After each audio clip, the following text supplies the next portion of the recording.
Hey everybody, Anna K. Morse here with a quick coaching video, and I think it will be quick because the kids are home and playing and our neighbor is over and everybody's playing and probably trying to burn the house down, so it should be pretty quick. But speaking of kids, this is a video about something that I coached on in my Ask Me Anything video from Wednesday. So if you haven't gone over to my YouTube channel and taken a look at that, it's a little bit long. It's an hour and 10 minutes, so you can break it up in like two spots or like 3 spots if you need to. But I will say, it's, if you want to know what it's like working with me, it's the easiest way to find out what it would be like to work with me. I have a lot of people that are asking questions about like the reconnect and what does it look like. And while I don't necessarily do as much live coaching, depending on the size of the group, I certainly like work with people one-on-one in a group environment. And so you can get a really good sense of things if you watch that video. And in the last like 20 minutes, I address the topic of friends.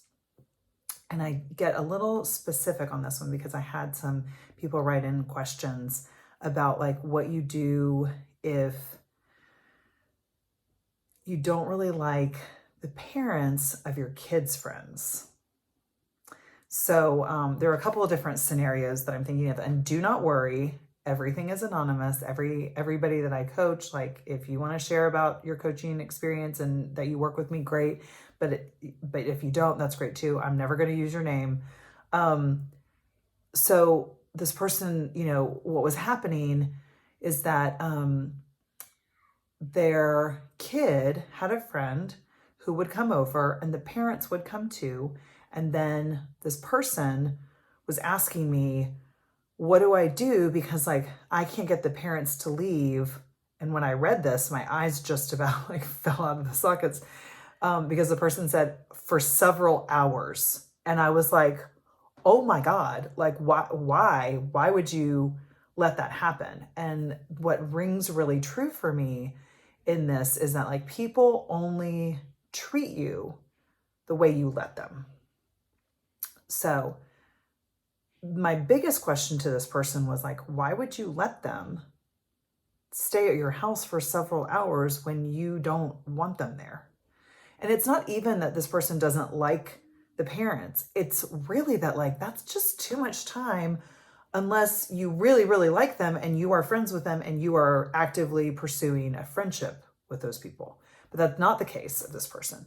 And so my coaching advice, first of all, is like, do you have that wrapped up with that you think that you need to spend that kind of time where you don't want to? And so it really goes into like a people pleasing and the anger and frustration we frequently will think is at those parents for like overstaying their welcome when they weren't ever really welcome. It's not that. It's that this person abandoned themselves, that they did not listen to their intuition, to their gut of like, I don't want to spend several hours with these people. And I'm going to segue into something that happened with me last night too. Because it really is like, we think we put the blame over there, but really what I said to this person is like, the blame is right here on you. How are you letting them take your time like that? And why would you do that? Because it's all like this people pleasing bullshit thing that we do. And we largely do it as women. I don't think that men even know what it feels like sometimes. Probably don't. So it's this whole like being nice, whatever thing. And also you don't even know how it must feel for those people. Like they might feel like you don't really want them there and it's uncomfortable for them too, but they think that they need to stay and like hang out while while the kids are playing. And like, you know, like you actually might be doing them a favor. So the advice that I gave, if you aren't able to just look them in the face and say like, actually, I'm super busy, like love that you dropped off your kid, come back in 3 hours, they'll be played out and ready to go. I've got to get back to my stuff. If you don't feel like you have the muscle yet to say that, which most people don't, especially if you're somebody that's been allowing like several hours of your time to be spent with in a way that you don't want it to be spent, then what you can do, especially if you have a significant other, is have them answer the door. Just don't be available. at all. Lock yourself in your room. I'll give you an example. There's somebody that stops by our house all the time, and I just like can't. He just, and don't worry, this is nobody that anybody that's watching this video would know, but Derek like made me promise that like I would not use this person's name. It's not like any of our friends, or please don't think that like it's you. It's not. But there's like, you know, somebody that does this, and this person just like just talks incessantly. And I just can't. And so whenever this person stops by, I hide in the office. That's the truth. I just like straight up go in the office. I lock the door, and I'm like, and I'll text Derek and I'm like, let me know when this person is gone. And I'm never, ever, ever available. I'm never rude. I'm never mad. But I'm also like not going to get my time hijacked, because I've had it hijacked so many times. And I felt like I like, you know, had to like, you know, it's an older person. I felt like it was like necessary. Don't worry, Mom, this is not about you. And so it really like, I just would just duck out of the entire situation. And so that's what I gave. That's the advice that I gave to this person is, if you have somebody that can be there, then just like, don't be there at all. And I just heard from my client, and they said, I can't believe it. This was the first time I've ever done that.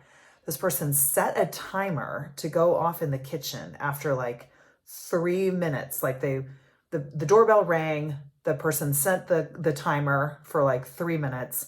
And then when it went off, they said, oh, gotta go, something in the oven or something like that. I don't remember what it was exactly, but that was it. And then they left. And then it was like, this person was like immediately texting me like, I can't believe it. It totally worked and I feel great. And I'm like, yes. So I'll give you a quick example in my own life.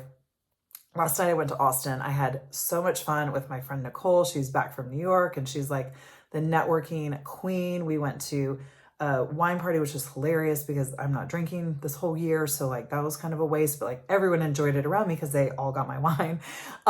And then went to the Best of Austin. I think it's Austin Monthly put it on, party. And at 9:00, like I'm away from my kids. I'm so excited. I'm having a slumber party. I'm going to get up early and go to yoga. And like in my mind, I'm thinking like, oh, now we'll go and get some takeaway because I didn't really eat at the party. And then we'll like maybe like catch up and have some girl talk, and then go to bed and have a great night's sleep and wake up in the morning. And my friend did not have that plan. In fact, when she saw that it was 9:01, she was like, oh my gosh, this is so great. We can still go to Soho House. And I was like, oh God. Because I knew that it wasn't like going to be an early night. It would probably be at least midnight. And I was like, okay, like I can kind of get down with that. So we go, and my only caveat was like, is there food? And there was. So we're sitting at the bar, and my girlfriends are drinking some wine, and they've been drinking a lot of wine, and I'm driving. And I'm drinking a club soda. I ordered some dinner. I'm waiting on my dinner. Now they're talking to guys. We get done, my friend and I get done talking, and then she goes over and talks to these other guys. So they're both occupied talking to men at the bar. And I don't want to. I'm totally socialed out. Like I've talked to so many people in one night, and like I'm kind of a homebody and like used to being with my kids at night. So I was just totally socially tapped out. So I'm sitting quietly, drinking water and a club soda at a bar, eating a bolognese, which was, by the way, so good. So I'm sitting there in this very fancy, pretty bar, Soho House, if you know it. And I'm just like, what the hell am I doing? And I know the train that my girlfriends are on, and I'm not on that train. I'm the Uber driver at this point.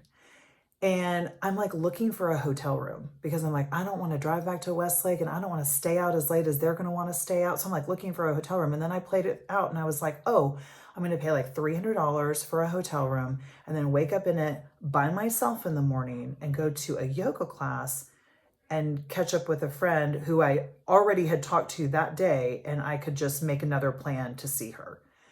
And I'll be less out $300, and I won't be waking up and like cuddling with my kids in the morning, which is like my absolute favorite thing.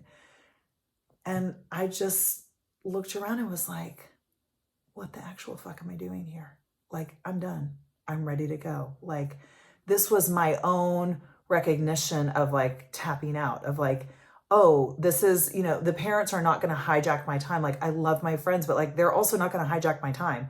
I have agency over what I say I'll do and I won't do. And at that point, at 10:30 at night, I closed out my tab. I looked at my friends. I gave them kisses on the cheek. I said, have so much fun tonight. Get home safe. I'm out. Uber driver's done. And I drove home to Temple, listened to a podcast, talked to Derek, got home at 11:30. I'm exactly an hour north of Austin. So it's totally doable. I feel like as long as it's before midnight, I can do it safely.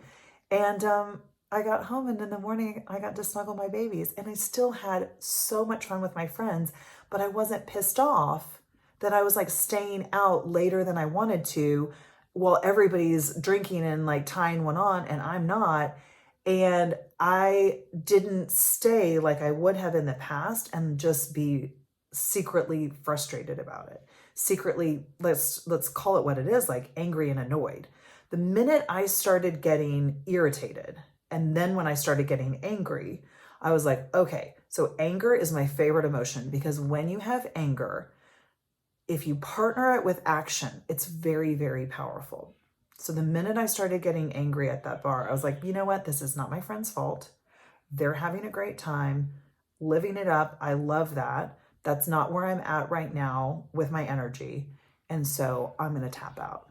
And it was so good. And so I just want to offer, if you feel like you need to like spend all this time with parents of your kids' friends that like you don't really want to, or quite honestly, like some of your family members, some of like your kids' teachers, like, I don't know, whoever they are, like, you actually don't have to.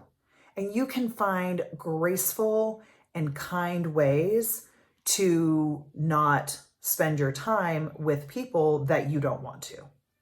You have control over your life. Now, you don't need to be a jerk about it, right? Like, I wasn't rude to my friends. I wasn't like, come on, let's go. It's time. I was like, it's time for me. So I'm going to take care of myself, and y'all take care of yourselves. You are grown-ass women. So I just want you to do that and notice, like, if you are sabotaging yourself, it's not anybody doing it to you. Those parents weren't doing it to my client. They were doing it to themselves. So take good care of yourself, right? If you're in social situations this weekend and you're like, I don't want to be here, I don't want to do this, consider that you can kindly and graciously leave. Okay, I love you. I hope that helps for your weekend. Okay, bye.